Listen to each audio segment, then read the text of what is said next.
please talk about UFC Vegas live at the Ep28. Derek Lewis against Alexei Oleinik.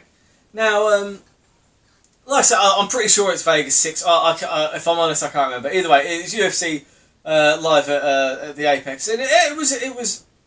If I'm totally honest, at this point, I've only watched 3 of the fights. I had to watch it in a little bit of a rush. But Darren Stewart, the dentist, excellent English guy from East London, I think, came in. He looked very impressive. That guillotine, very nice, because he didn't even have like the full kind of like guard in. It was kind of he just kind of got it under his neck really well and just and cranked and got the tap. Excellent, great work. He's normally known for knocking people out. I believe he was 19.5 against, not 19 plus 1950 for the submission. I think the Saturday. I mean, I didn't have a bet on that particular fight. I did have a couple of bets on. I didn't really see too much to bet too heavily on this week. Glad that I didn't, because none of it came off. But I didn't bet even. I don't usually bet very much, and I didn't bet as much as I normally do anyway on this event, because I just didn't really see very much there in the way of kind of what I perceive to be betting value. But Chris Weidman against Akhmedov. That was. I mean, Weidman looked okay. He looked alright. I'm glad to see him back at middleweight, though, if I'm honest, because I'm not big on this whole I'm going to go up a weight class thing, because all that ends up happening is that, I mean, Weidman, he didn't look too bad at light heavyweight, but he didn't look like he was in the shape that he's in at middleweight. Do you know what I mean? I think that for a lot of the fighters, it forces them to really stay disciplined. And discipline's, a big thing in fighting, especially in fight preparation as well.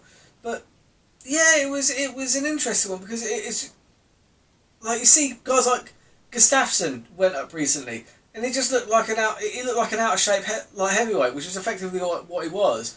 And you've seen Gian Vellante. I mean, he went up to heavyweight and he looked awful. He looked like Roy Country Nelson. It was ridiculous. So yeah, I think I'd like to see more fighters staying at the weight class. Keep. I mean, so many people against weight cutting. I sound like I'm pro weight cutting. Look, I'm not pro this kind of cutting weight to the point where it's making you ill. But if you can stay at a certain weight and be competitive there and be the bigger guy and just be in better shape on fight night, I think that's good. I think that Weidman looked in better shape on fight night this week, and it showed. It still wasn't like an electrifying performance. I think that even Chris Weidman will concede that. But hey, he got one back in the win column, and that's what matters, because now he can move forward, he can move on, start stringing some wins together, and maybe see his way to getting back to a championship fight, which I wouldn't hate seeing that. I like Chris Weidman. He's a good fighter, and he's generally pretty fun to watch. So I look forward to him getting a bit more confidence back and looking better and better as he continues now back at middleweight, I believe. And then you had the main event, Alexei Oleinik against Derek Lewis. Now, Derek Lewis, I am a fan of. I do enjoy watching him fight. He's very good, and you know what? He looked pretty good in this fight. I mean, I thought he dropped the first round because Oleinik is just so good at grappling. He did these reversals on him that were just brilliant. Like he just kind of grabbed hold of the leg, and he just gradually kind of winched him over and ended up with like Lewis on his back. It really was. It was very high level stuff. But I do think Oleinik, he was trying to get he was just doing this head crank from scarf fold, just like for ages, and it was just like, well, you're not going to submit Lewis with that. I mean, I say that, but it probably wasn't that far away a couple of times, because I mean he's got a hell of a squeeze on him, and I'm sure even Derek Lewis was like, oh god, how much longer can I keep with this guy cranking on my neck like that? But I do feel like he gassed his arms out, because as soon as they went away for like between the rounds, we've seen Oleinik do it before, where he lies on his back with his feet like up in the cage, and it's better it gets the blood kind of like moving better, and he is an older guy, so I get why he does that. So, but I do feel like he looked quite tired coming into the second round, and Derek Lewis just managed to use his power to stop him from getting a takedown, ended up in top position, and just used his size and his weight just to smash him with punches, and that's what Derek Lewis is good at. And yeah, obviously I had Oleinik winning that one, but obviously that was mainly because the odds were so long, and I thought Oleinik had a decent chance because he showed that in the first round. Oleinik was by no means out of that fight, and he won the first round. But yeah, no, credit to Derek Lewis. Derek Lewis did a great job, and he got his first stoppage for a while. And it's nice to see it. It's nice to see him back in the win column because he's a fun fighter. He was coming out throwing these kicks. He's an explosive striker. He's really, really good. But I would say what was weird was obviously he's after the fight he was talking about how he doesn't want to take another fight at heavyweight until he gets to sub 250, around the 240 pound mark. And I think that's a mistake. I think that's a mistake because one of the things that Lewis does to win, the reason he wins, he's won a few of the fights that he has, is because he is the bigger, stronger, just more powerful, explosive guy, and he uses that size and weight. So I don't think necessarily dropping the weight is going to be an advantage for him, but that remains to be seen.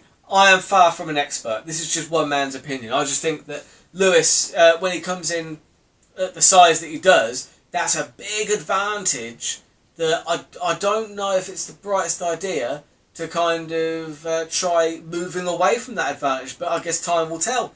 Other notable things I've seen this week, I've seen Francis Ngannou quite a lot. Right, now, I don't understand this, right? Why? Like, when Chael Sonnen was talking about, he did it very tongue-in-cheek, mind. When he was still active in the UFC, he kept on talking about how he was the undisputed, undefeated champion, right? And it was a bit of fun, do you know what I mean? But people still gave him so much shit for that. Like, do you know what I mean? Talking about how he was deluded and whatever. But I don't see people doing the same thing to Francis Ngannou, and I cannot figure out for the life of me why. Because he's actually saying the same exact crap. Right, I see it on Instagram every day. He's like, hashtag uncrowned champ. Hashtag uncrowned champ. In what respect? In what respect are you the uncrowned champ? Oh, what? Did you get screwed in a judge's decision? Oh, no. It was a very one-sided fight against the champion, where he beat you from pillar to post for 5 rounds. It wasn't a close decision. Like, if say he got stripped of the title and he was the champion, I think John Jones, if he got stripped of the belt again, he could come out with like a hashtag uncrowned champ type angle, because then yeah, the uncrowned champ. But Francis Ngannou, in what respect are you the uncrowned champ? I want to know. I don't understand, because the thing is, you fought the champion, right, and you got beaten by the champion, bested on that day. Okay, you've had a couple of fights since then against guys that either, like, I mean, obviously Curtis Blades is an excellent wrestler, but you caught him, fair play to you. Now, I am not saying that if Francis Ngannou rematched with the champion, whoever it may be after next weekend, I'm not saying that he's not capable of beating them, because he is. He's capable of beating just about anyone, because if he clips you, you're going down. However, I still haven't seen evidence that he addressed the problems that caused him to come unstuck against Stipe Miocic. I haven't seen any evidence of it. Maybe he has. I haven't seen any evidence of it as of yet. So I don't feel like you can go around calling yourself the hashtag uncrowned champ when it wasn't a close fight with the champion, you haven't beaten the champion, and it's not like you were the champion and got stripped. So in what respect are you the uncrowned champ? And also, why are so many people kind of getting behind him and saying, yeah, no, he is the uncrowned. No, he's not. He isn't. He's not the champion. Hasn't been yet. I'm not saying he's not capable of doing it, but he hasn't done it yet. And considering the amount of abuse that Chael Sonnen used to get for saying the same kind of things, even though he was doing it clearly tongue-in-cheek, it was like it was a bit. Do you know what I mean? He was doing a bit. Whereas Francis Ngannou is saying it with all seriousness, and people are just kind of like glossing over it, saying, yeah, no, to be fair, he is the uncrowned champ, because, you know, he would beat the champion. Would he? Would he? Currently, the champion is Stipe Miocic. He didn't beat Stipe. Arguably, I don't know if he'd have the best night against Daniel Cormier either, because Cormier is an excellent wrestler.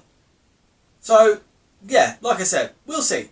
But I also believe that Brock Lesnar would beat Francis Ngannou, but that's another story entirely. Tell you what, if you want to upset some people in a UFC like Facebook group, right, talk about how Brock Lesnar belongs in the Hall of Fame, because he does, by the way, he does. People forget that before Conor McGregor, Brock Lesnar was the first ever like legitimate pay-per-view star that the UFC ever had. He brought a lot of new eyes to the sport. He won the belt. He does belong in the Hall of Fame, but again, that is another argument entirely. I don't think that Ngannou, if he was doing it as a bit, as like a funny bit, I'd say maybe he is. Maybe I've missed the tone of it completely. By all means, let me know if it is a joke. But it seems like he's saying it in all seriousness. It doesn't seem like anyone's really fighting him on it. But yeah, either way, it was a fun night of fights. The most fun night is coming next weekend. Like the trilogy bout between Stipe Miocic and Daniel Cormier is going to be just unbelievable. Who the fuck knows who's going to win that one, right? But I'm going to figure out some terrible bets to place. Wednesday, I'm going to be getting another video out just to going over all those fights. Until that time, keep those odds long, keep those bets terrible, and I will see you